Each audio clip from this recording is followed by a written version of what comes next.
Welcome friends, வாங்க இன்றைக்கி நம்ம டேஸ்டான தேங்காய் லட்டு கோகோனட் பால்ஸ் எப்படி செய்யலான்னு பார்க்கலாங்க. ருசியான இந்த தேங்காய் லட்டு நல்லா ரிச்சாக ரொம்ப அருமையாக இருக்குங்க. ஈவினிங் நம்ம இது போல் செய்து கொடுக்கலாம். ஸ்வீட் சாப்பிடணும் போல் இருந்ததுன்னா டக்குன்னு இது செஞ்சு கொடுத்துடலாங்க.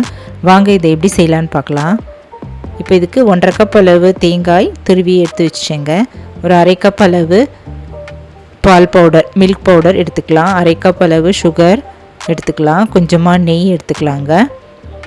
1/4 டீஸ்பூன் அளவு ஏலக்காய் தூள், கேஷ்யூ நட் பவுடர் முந்திரி பவுடர் நம்ம இப்போ முந்திரியை கொஞ்சமாக எடுத்து மிக்சியில் அரைச்சி எடுத்து வச்சுக்கலாம். இது ஒரு 2 டேபிள் ஸ்பூன் அளவு துருவினதுங்க, அதை எடுத்து வச்சுக்கலாம். இப்போ வாங்க எப்படி செய்யலான்னு பார்க்கலாம். இப்போ ஒரு ட்ரே இல்லைன்னா பிளேட் இருந்தால் அதில் கொஞ்சமாக நெய் ஊற்றிட்டு எல்லா இடமும் ஸ்ப்ரெட் பண்ணிடலாங்க. இப்போ அடுப்பில் ஒரு அடிகனமான பேன் வச்சுட்டு அதில் சுகர் போட்டுட்டு முழுகிற அளவு தண்ணி ஊற்றிட்டு நல்லா கொதிக்க வச்சிடலாம். இது நல்லா கரைஞ்சி வரட்டுங்க.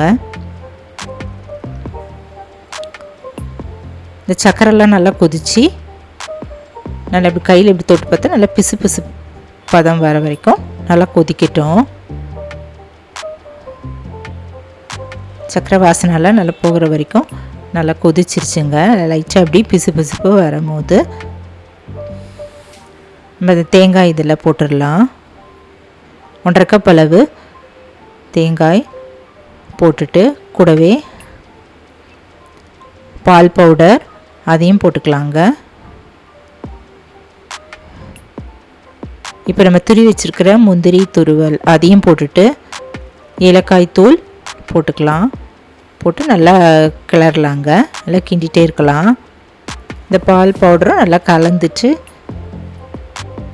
கொஞ்சம் நல்லா திக்காகிற வரைக்கும் கலந்துகிட்டே இருக்கலாங்க.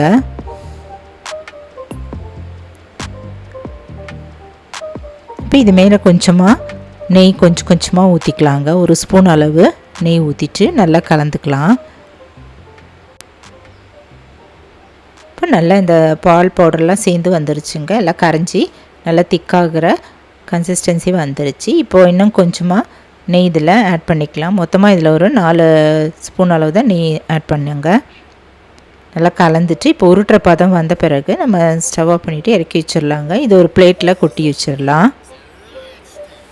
நெய் தடவின பிளேட் இல்லைன்னா ட்ரேயில் கொட்டிட்டு நல்லா ஆறுனதும் நம்ம உருட்டிடலாங்க.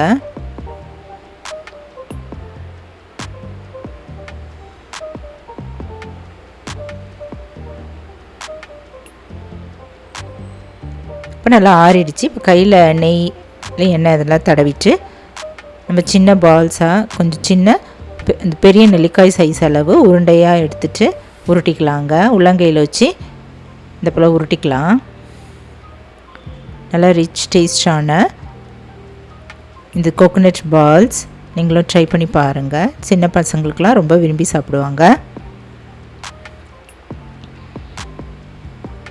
இதில் பால் பவுடர் தேங்காயெல்லாம் ஆட் பண்ணி செய்ததால் ரொம்ப அருமையாக டேஸ்ட்டாக இருக்குங்க.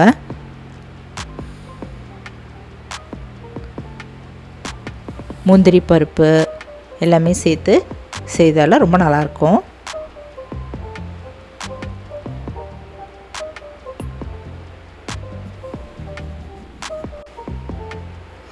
இது போல் எல்லா உருண்டையும் நம்ம உருட்டிக்கலாங்க.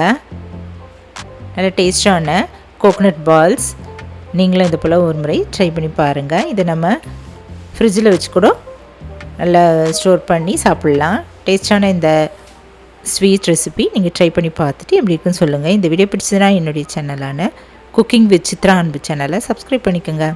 தேங்க்ஸ் ஃபார் வாட்சிங். நம்ம அடுத்த வீடியோவில் பார்க்கலாம். நன்றி, வணக்கம்.